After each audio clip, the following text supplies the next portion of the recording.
settled in on your first night. I actually worked in that office before you. I'm finishing up my last week now, as a matter of fact, so I know it can be a bit overwhelming, but I'm here to tell you there's nothing to worry about. You'll do fine. So let's just focus on getting you through your first week, okay? Let's see. First, there's an introductory greeting from the company that I'm supposed to read. It's kind of a legal thing, you know.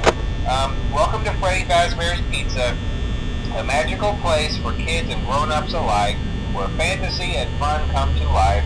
Fazbear Entertainment is not responsible for damage to property or person. Upon discovering that damage or death has occurred, a missing person report will be filed within 90 days or as soon as property and premises have been thoroughly cleaned and bleached and the carpets have been replaced. Blah, blah, blah. Now, that might sound bad, I know, but there's really nothing to worry about. The animatronic characters here do get a bit quirky at night, but do I blame them? No. If I were forced to sing those same stupid songs for 20 years and I never got a bath, I'd probably be a bit irritable at night too. So remember, these characters hold a special place in the hearts of children and we need to show them a little respect, right? Okay. So just be aware, the characters do tend to wander a bit. They're left in some kind of free roaming mode at night. Something about their servos locking up if they get turned off for too long. They used to be allowed to walk around during the day too, but then there was the bite of 87. Yeah, it's amazing that the human body can live without the frontal lobe, you know?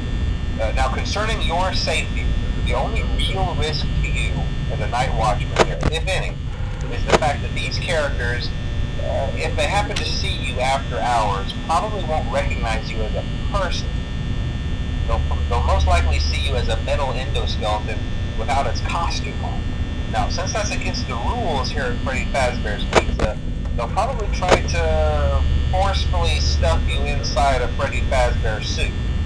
Now, that wouldn't be so bad if the suits themselves weren't filled with cross beams, wires, and animatronic devices, especially around the facial area. So you can imagine how having your head forcefully pressed inside one of those could cause a bit of discomfort and death. The only parts of you that would likely see the light of day again would be your eyeballs and teeth when they pop out the front of the mask. Yeah, they don't tell you these things when you sign up. But hey, first station of the breeze. I'll chat with you tomorrow. Check those cameras and remember to close the doors only if absolutely necessary. Gotta conserve power. Alright, good night.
dum dum dum dum dum dum dum dum dum dum dum dum dum.